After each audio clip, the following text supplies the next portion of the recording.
I made a lot of mistakes during my parenting, many, many, many mistakes. And, there's no excuse for that or whatever. But then I had guilt about it for many, many years and really couldn't get myself up and out from under that. So that again is why we teach it now, because I would love to accelerate that process for anybody else that's going through it, that you don't waste your time doing that. Welcome to The Way of the Muse, a podcast for women who want to create richness in every area of their lives, from business and career to lifestyle, relationships, family, purpose, and fulfillment. I'm Gigi Sage. And I'm Makena Sage. We're a mother-daughter coaching team, and combined, we've spent over 4 decades helping people create their best and most fully expressed lives. If you're ready to step into your bigger dreams with ease, fun, and flow, you're in the right place. Let's get into the episode. Hello. Hello. It's the holiday season. Do dee do da dee da. It's our time, right? Singing. Yeah, thank you. I'm going to sing again in this podcast. Wait. Okay. Have a song. We're going to have to start opening every episode with a song. I love it. How was your holiday? Very good. I love this we time. We saw each other, right? Yes. Yes, we did in Nashville. And heading to Sedona now and leading a little retreat there for some of our clients, and just looking forward to all the fun holiday family things coming up. Yeah, super exciting. Yeah. And I'm also really looking forward to today's podcast episode, because this is a topic we've talked about a lot, just between, mother and daughter. And then, as I'm heading towards having kids of my own, and been curious on your perspectives on it. And it's also one we just hear from a lot of women, is this topic of mom guilt. Yeah. So mom guilt shows up in a lot of different ways. And we're going to talk about some of those today, and why it's so important to, as you've always put it, Gigi, put the oxygen mask on yourself first. Why is that important? First of all, what do you mean by that? Some people get that right away. Some people might not travel very much. So maybe you want to describe what putting the oxygen mask on yourself first means. Yeah. I started saying this, I think 35 years ago, when I would work with women, and again, they would just make put themselves in the back burner. And this is especially true sometimes when we become mothers and we're busy, and if we have our own careers or businesses or whatever. And so what I mean by that is, if you're flying on a plane and they tell you, if the oxygen mask drops, you put it on yourself first, and then you put it on the child next to you. And the reason why it's important, because if you don't, you're not alive. There in order to help the child next to you, right? And that's kind of very powerful statement to say, but it's so, so true, that when we don't take care of ourselves first, we don't have the energy, the vitality, our battery pack is low, our cup is not full. And so we don't have the energy, first of all, to take care of ourselves. And then we don't have the energy to take care of our children and our families. And it's so counterintuitive to so many people, which is a funny thing, right? You would think it makes so much sense, right? Has mom guilt always been a thing? This question is just coming to me in this moment. You became a mother for the first time at 18, right? And so that was quite some time ago. So do you remember feeling mom guilt back then? Was it as big of a thing as it is now? Because I think it's so rampant these days. I think mom guilt has always been a thing. Yes. Through centuries. And I think you are right. There is a distinction that now it has become a big thing, right? So, of course, as a mother, we often feel guilty about things, but the conversation around it has never been so big as it is now. Do you remember experiencing that early on yourself personally? Feeling guilty? Yeah. Like feeling like, oh, I need to put my kids ahead of myself, or I need to sacrifice. Did you feel that pressure? I think it was a natural thing as a young mother that I would do because it's what I saw my mother do. So I think that's also how it's passed on as I developed and as I went into personal development. And I really, really changed my life and also was incredibly busy, that I saw the power and the reason to take care of myself first so I could take care and have the energy for my family and then also for the travel and the business and everything I was growing. So I think if I wouldn't have gone into personal development, absolutely, I think it would have been a direction that I would have really, really gone. Mm-hmm. I think it's worth staying because not everyone who's listening to this episode has listened to other episodes of ours. Do you want to just share how many kids you have? And Yeah, I have 5 kids. And so, as you can imagine, as we'll talk about in a little while, of course, I've had guilt with my children and challenges in that way.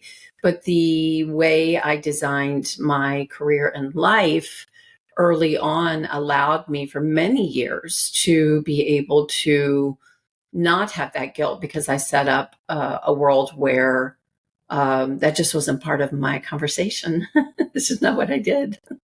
And you've got a lot of support and systems. And yeah, exactly. More about that. We can talk about that. Yeah. Yeah. And I think everybody listening probably knows, but I'm one of those 5 children. So yes, we are mother-daughter. Okay. So what's one way that women can start to, like a baby step that women can take to start to put the oxygen mask on themselves first?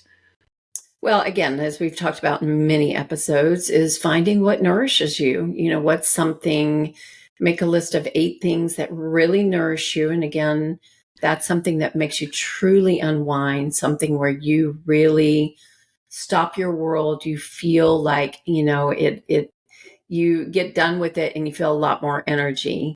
And sometimes that's very different than self-care. It's more things that you enjoy. For you, Makena, what is it? Yeah, we've shared this before, which is reading fiction books. I zoom through them. And fantasy books specifically, I can't seem to keep them in the house fast long enough to get through them. I'm like, I don't have one right now. I finished one the other day. Another one's not coming till Tuesday. I'm like, no, because that's how I unwind. It really, really is. And if life feels overwhelming, I just need to sit for 20 minutes with my fiction book and just the world disappears, my body relaxes, and I really get this reset. That's one of my moms and young moms. Like if you're taking care of your kids, you're home, you're a stay-at-home mother, you know, and they say, I can't do that. So much to do. I really encourage that you do it during nap. You know, like you said, if it's 20 minutes and then you run around and do all the other things you need to do, just that energy you'll build there will last you and really make you feel so much more energized during the day than if you just put your kids down for a nap and then you run around and you clean the house or you do whatever you need to do. And this is true in wherever you are. If you have a career in a business or whatever, is take that little bit of extra time. And that can even be your lunchtime during your day, maybe. Or if that's for you, like for me, like super nourishing for me are hot baths. They're actually, when I get out, I feel like a different person than when I got in than when I get out. You know, it's really nourishing. So you have to find what that is for you. And if you're super busy, then you've got to find little bits of time because they add up over time. Yeah, I mean, that's how I started because I was so busy a few years ago and just overly packed my schedule. And I had a big pattern around that and was, you know, we were running our business and I had set my life up that way. And so for me, I started with lunch breaks in the middle of the day, like you said, just a short break while I was eating. I would read that fiction book and it really gave me this reset, even if I just did it for 15 or 20 minutes. It just, again, everything in my body relaxed, my mind let go, and it really unwound me. And a distinction around nourishers is that it can be anything, but it's really something that you do for you. It's something that unwinds you. It's not going and doing something, usually not doing something with other people or for other people or anything like that. So really seeing what is that. Yeah. I remember you used to too, when you were still living in Austin, you would put your bathing suit on for a few minutes, go lay in the sun and read your fiction books or your fantasy book. Absolutely. Yeah. Or Or even sometimes it wasn't as much of a nourisher if I did it this way, but I would do that while I was like sending texts for our business or sending, I'd go lay out there and just do a little bit of work, but lay in the sun and get that vitamin D. And that was super nourishing as well. Finding ways to slip those things in while you're doing other things. That's a crazy thing, because we think of it as, oh no, I need this big stretch of time. And that's just not the way it works. If we're super busy, there are times in life you can do that. And there are seasons in life where you just can't. Yeah.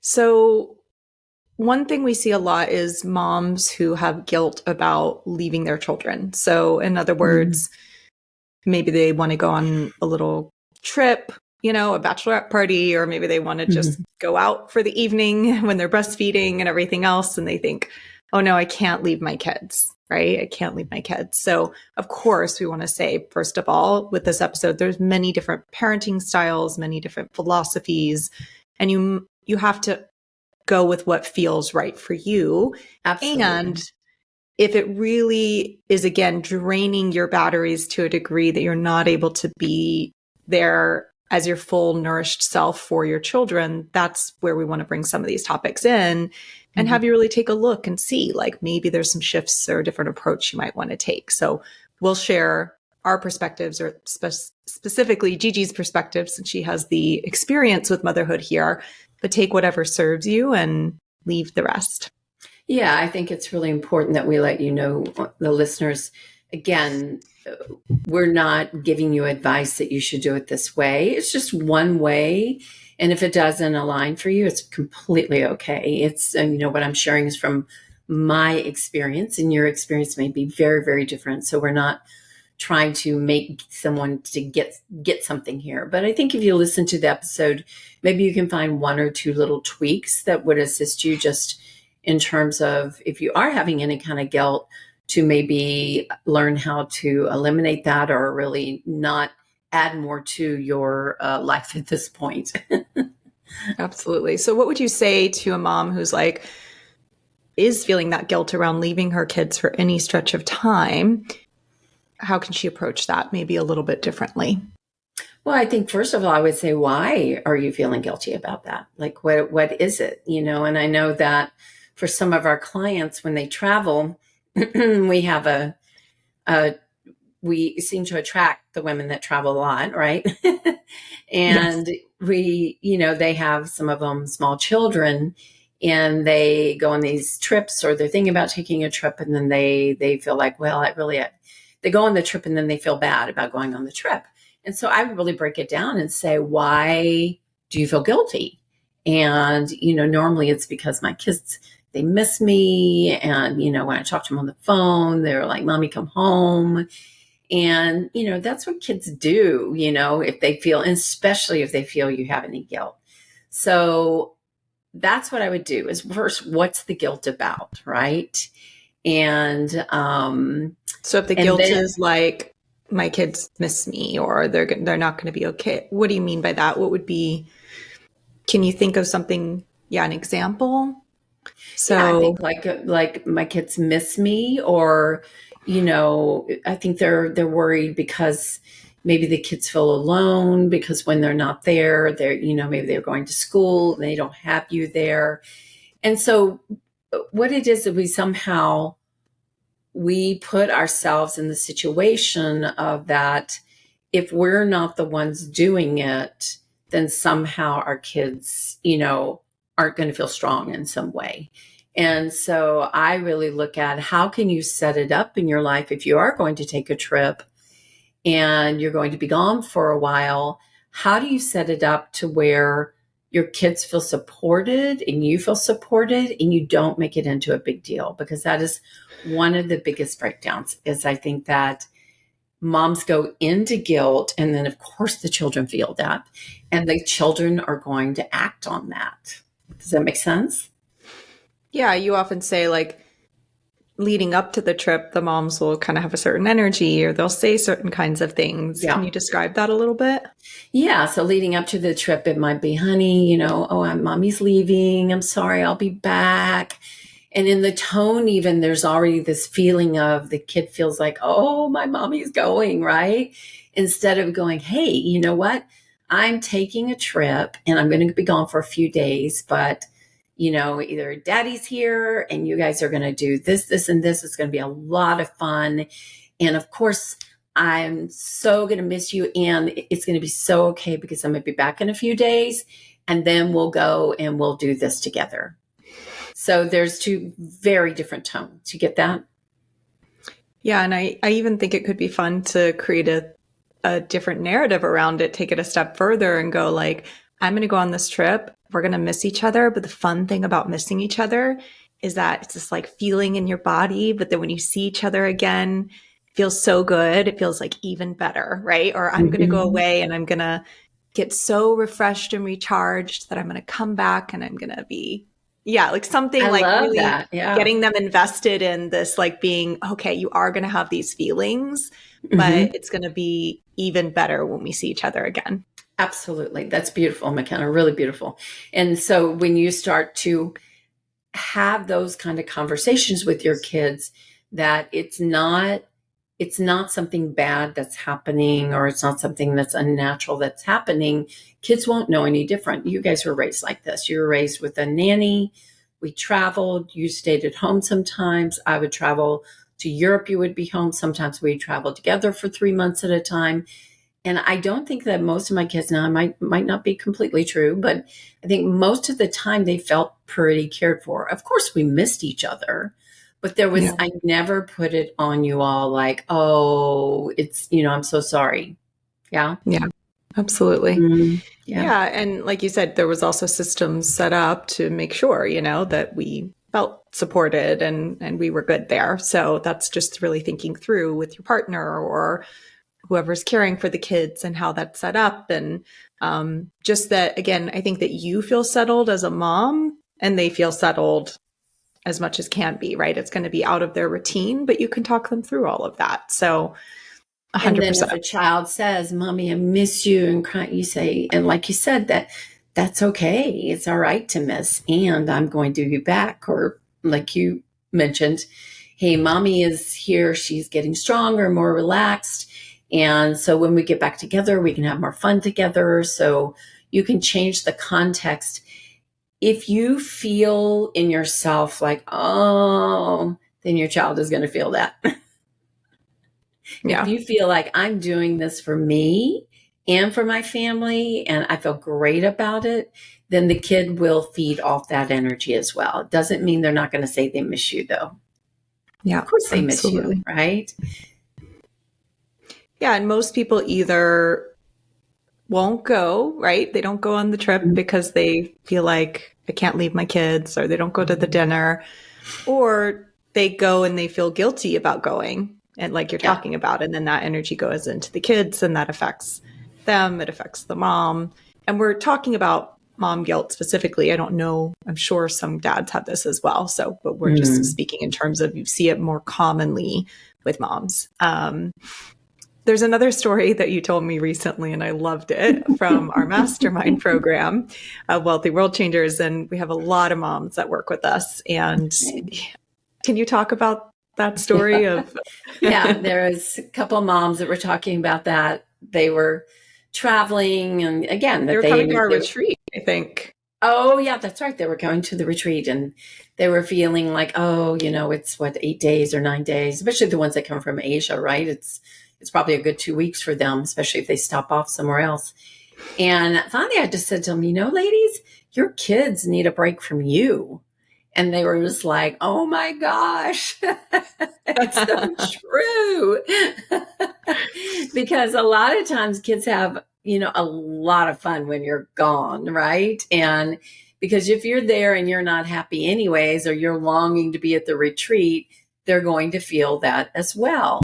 And so you can think of it as, this time for you to nourish yourself and give yourself that what you need to feed your soul and energy. So when you go back, you're so much better mother and so much better partner and so much better in your business.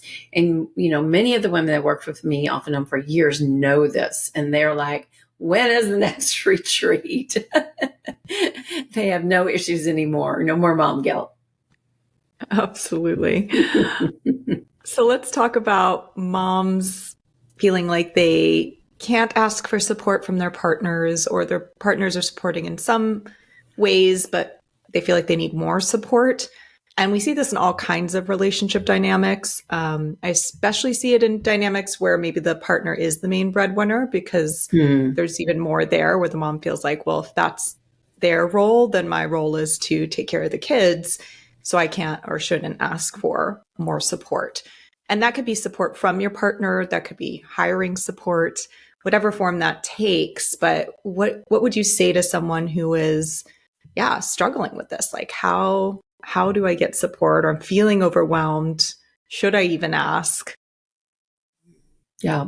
Yeah. As you said, McKenna, I think I'll just start on the one where if you are a full-time mom or you're working part-time, maybe from home, but basically you're really managing the day-to-day of your children.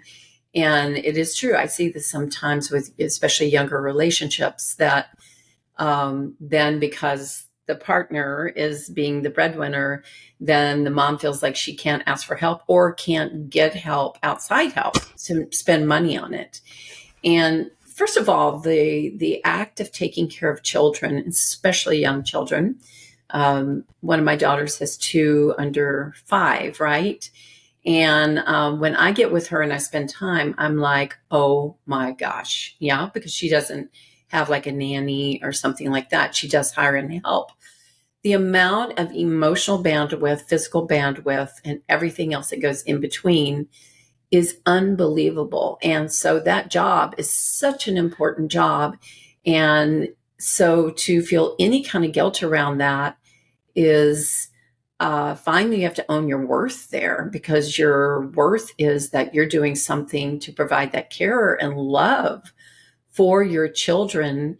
And in many ways, women are sacrificing for a time building their careers, but they're choosing it because they really want to do that. They may change at a later date. So it's so important to own that worthiness, and then to be able to talk to your partner and see, can they support you in some way? And one way of doing this is see the areas that you really love doing, right? What is it that you enjoy? Like for my daughter, she really, with the kids, she loved being with the kids. She just didn't want to do the extra cleaning and picking up the house every day and all of that. And so instead of hiring somebody to take care of the kids, she hired support for someone to come in and really support with the household things, because she really loved being with the kids. And by doing that, then she chose to get the right kind of help. And so it's really important to see what you want to do, and then also to notice what drains your energy and see if you can support with that area. Right? And then you can go to your partner and you have this open dialogue about it. And it's really important in these situations is not to go in complaining, and that's, I think, often what happens is the breakdown in communication in this area is that we feel tired or frustrated or whatever. We feel like we're not getting the support we need. So we go and complain, I really need support and I'm not feeling well. And, I have to do everything. And if you think about it, when you come from that place, nobody really wants to help you. So you really want to get clear about what you want. And then you go in and request for your partner to help you to see, how can you solve this together? Does that make sense, McKenna? It does. And I think that same process is really true even for those who are not stay-at-home moms, who both partners are working. It's the same process of, instead of going in complaining, is to really look and see, what do you want, and to make a clear request, and really be a team with your partner and see, how do you guys make that happen? I remember, this is a funny example, but remember years ago when I wanted to get someone to clean our house once a month. And, it could be quite expensive, especially in California. And I went to my husband and I said, or I don't know if we were maybe boyfriend and girlfriend at the time, but I said, listen, I don't mind cleaning up throughout the month, and we both do that and we pitch in. But I said, it really feels stressful for me. Like, the deep cleaning doesn't get done enough. And so I'd really love for that to happen. And I would either love that you and I deep clean the house, I don't remember if I said once a month or every other week. Or if that doesn't work for you, I would love to hire a cleaner. And he was like, great, let's hire a cleaner. I was like, wonderful. But if I had just said I want to hire a house cleaner, it would have been a very different conversation. But I was like, yeah, go ahead. Or you said, I'm so tired of doing this. This is not all my responsibility, blah, blah, blah. Same thing. Yeah. He could have said, well, too bad you stay home, right? Or whatever. Yeah. Yeah. The way you approached that was beautiful. Yeah. Yeah. So it could be a similar thing with your partner, where it's like, hey, here's where I'm feeling some stress, or here's where I'm struggling. I'm not sure. That's the thing too, is you don't have to bring the solution. Like, I'm not sure how to get this handled. You can ask and then say, do you want to step in and do some of this with me? Or do you think we should hire some help? Like, let your partner also help come up with the solution, because the reality is you just need whatever that support is. So get really clear on what that is beforehand. Like with my sister that you were talking about, she really saw, okay, I want to be with the kids, but I don't want to be doing all the cleaning up all week. I can't do both with 2 small children at home. There's constantly laundry, there's constantly dishes, there's constantly these kinds of things. And so in that, she was able to make that request, like, hey, I would love to have someone in here, whatever that is, 10 hours a week or something, to help with these other areas, so I can really focus on raising our kids the way we want to be raising them, and loving them and nurturing them, and feel more, sane and cared for. Yeah. So getting clear on what that is and what would you love? Is that a certain number of hours a week or certain times? And and really bring that to your partner. Yeah. And if it's something where you're with your kids a lot too, and you really want to have more time with your friends, or, get your nails done or anything, same thing, it's the same approach, is to say, I love being with our children, and I really feel like I need time and space for myself. And because when I get that, I can be so much more present for our relationship, and much more present, also with our kids. And so I'm curious, would you like to take the kids several hours a week, or on a Saturday morning, or should we get support? How should we approach this? And that's dialogue, right? That's bringing these things, and again, not coming from a complaint, but coming from a request, and then allowing the other person to really share what they see, and coming to, then you're choosing together.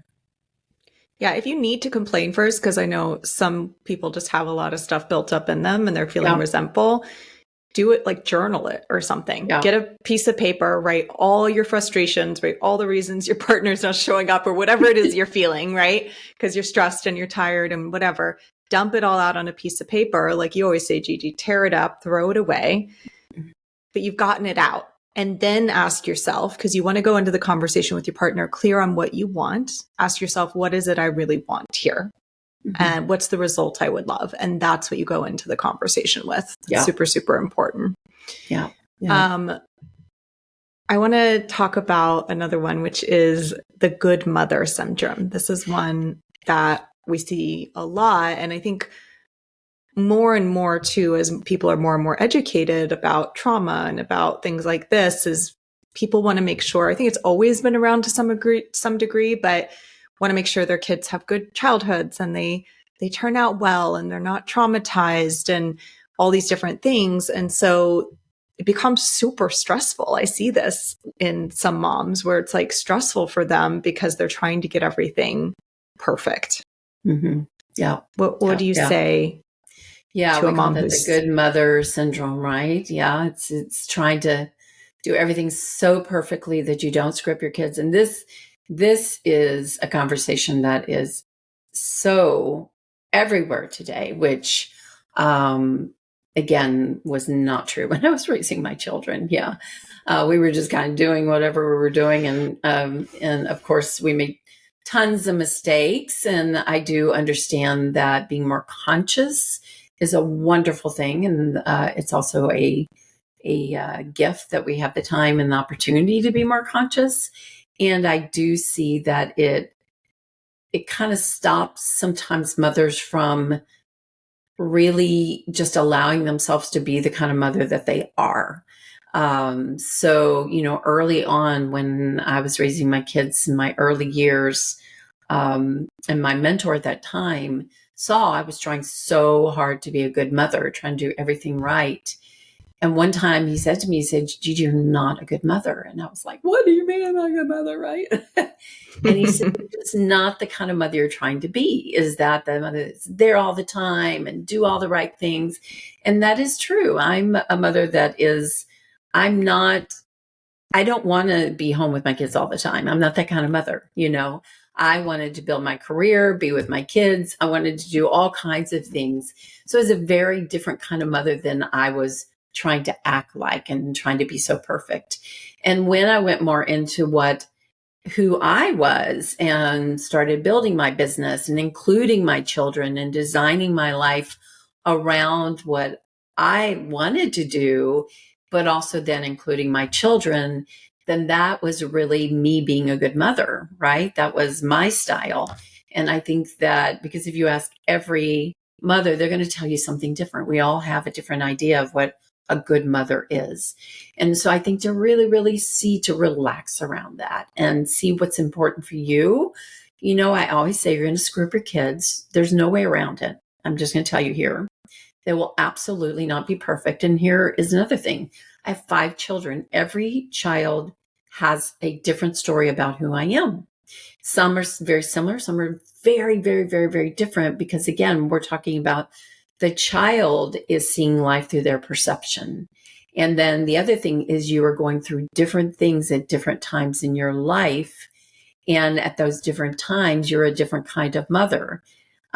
So if you are always trying to be a good mother, you're basically not really present. You've got to really see basically this. If you love your kids and you're good to your kids and you keep them safe and, and most importantly, foster their spirits in terms of who they are and what they want to do, then that's all you need to do. That's it. Everything else is an added bonus. Because otherwise you see the kids that grow up and they go, oh my God, you tried to protect me too much. Yeah. You babied me, you coddled me, like whatever. It's like no matter what. Too much. We did this, we did. Yeah. There's always going to be something. There's always going to be something. And yes, to your point, you can be conscious, you can be, aware, you can really look at what are the things that are important to you.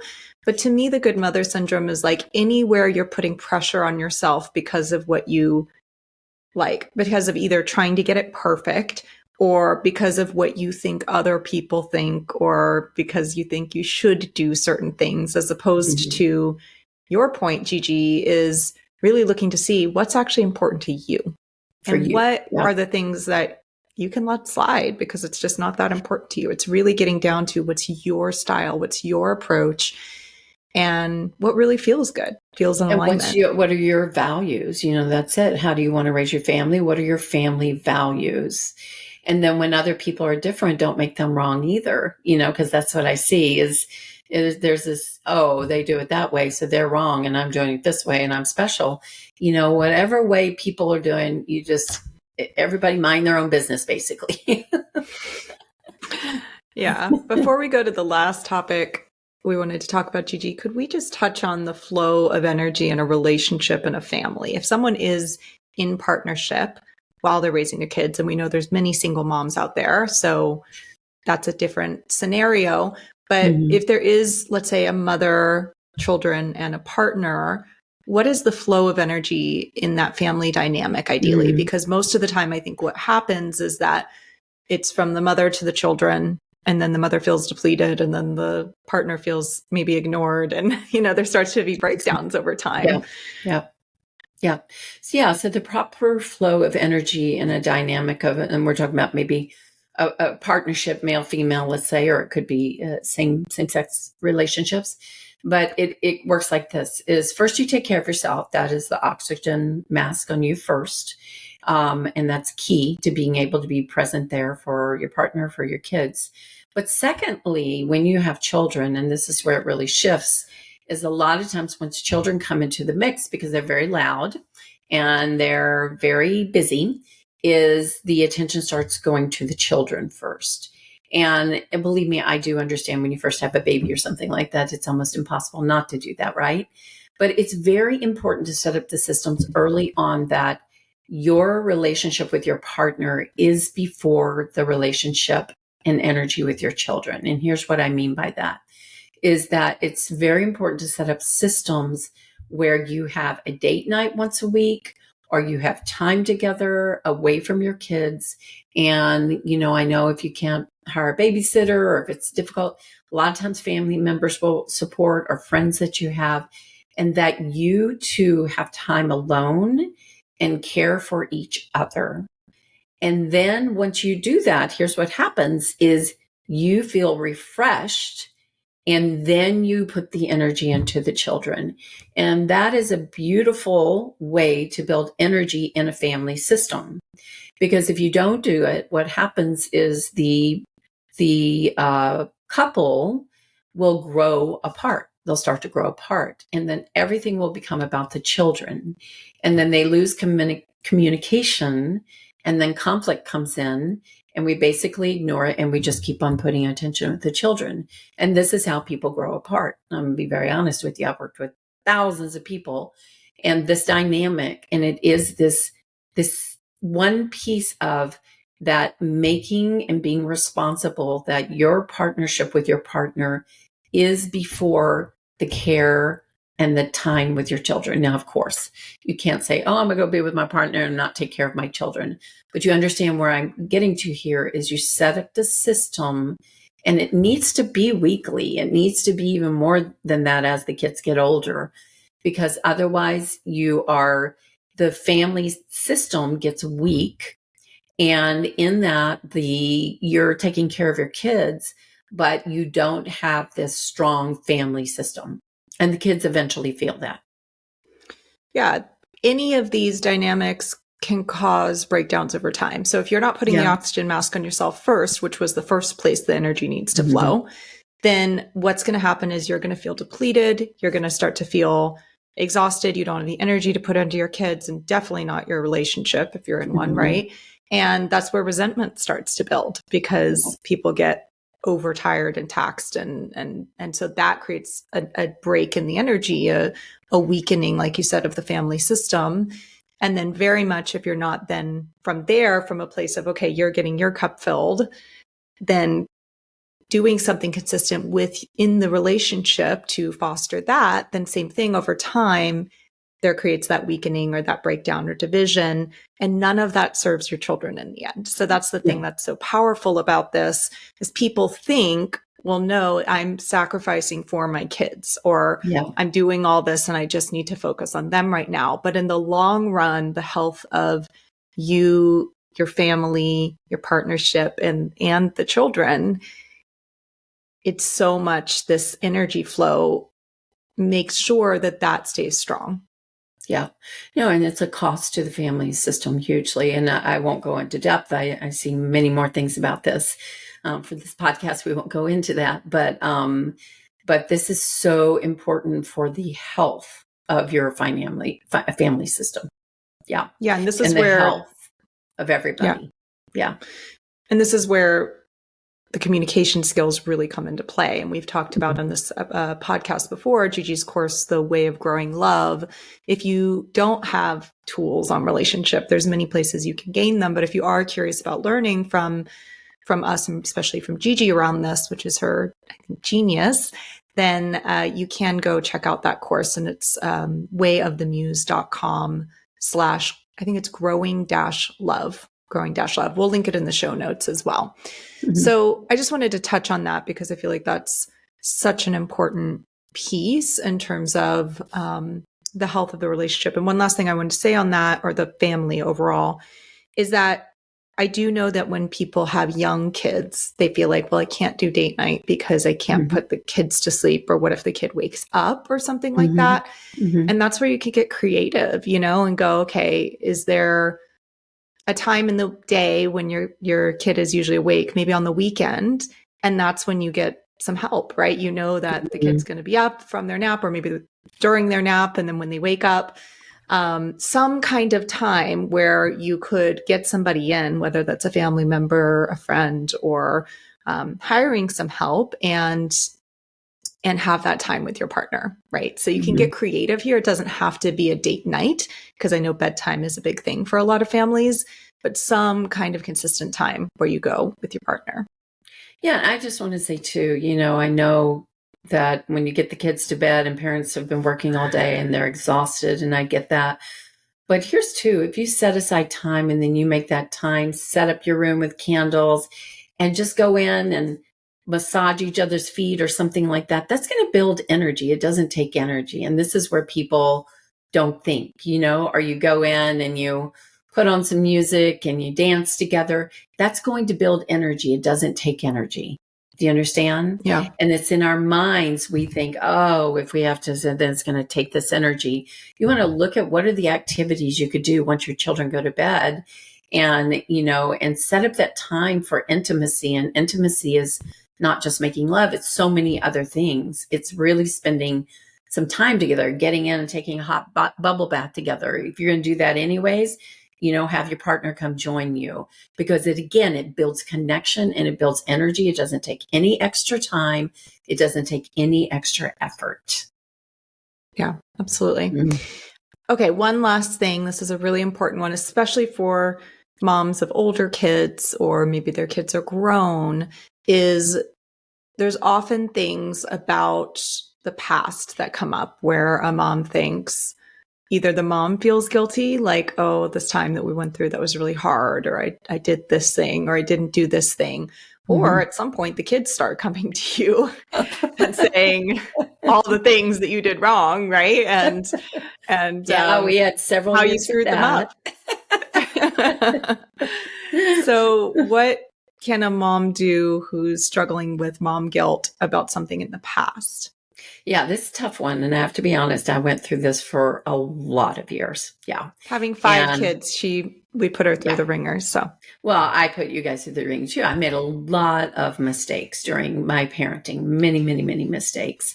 And, there's no excuse for that or whatever. But then I had guilt about it for many, many years and really couldn't get myself up and out from under that. So that again is why we teach it now, because I would love to accelerate that process for anybody else that's going through it, that you don't waste your time doing that.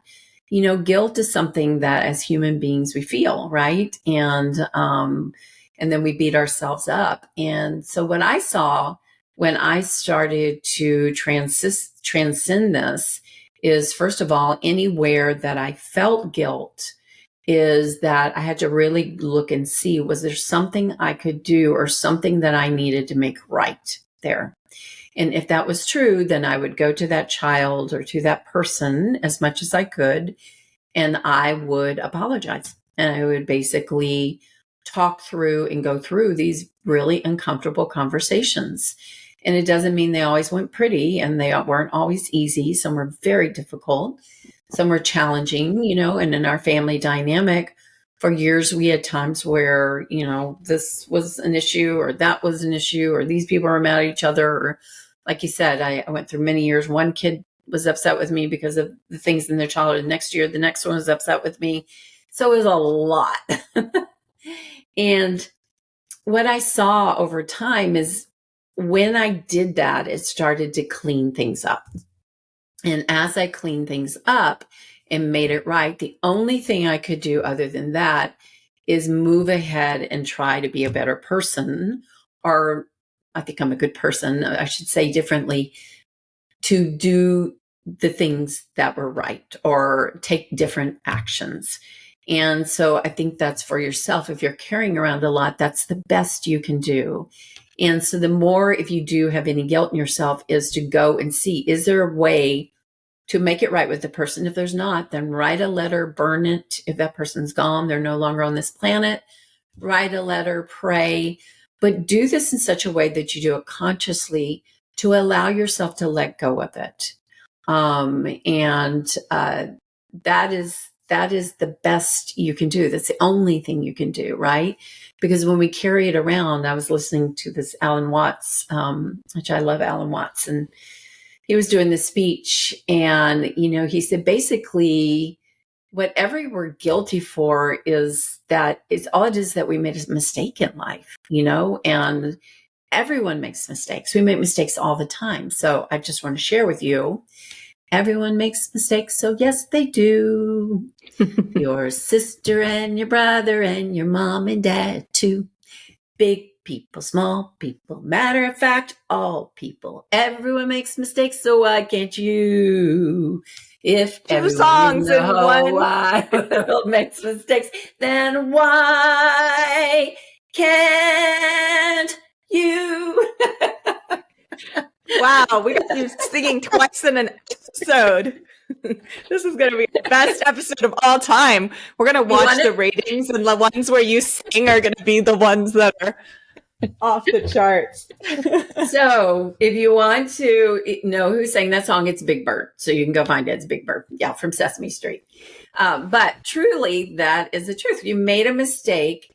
And, Alan Watts talks about that. It's almost like a badge of glory when we keep on rehashing it and making a really big deal out of it.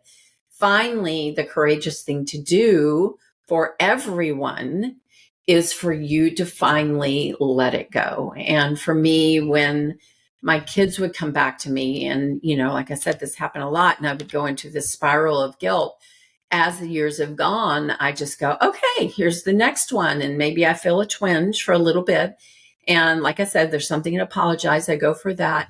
And then I have to let go of it. I'm a different person today.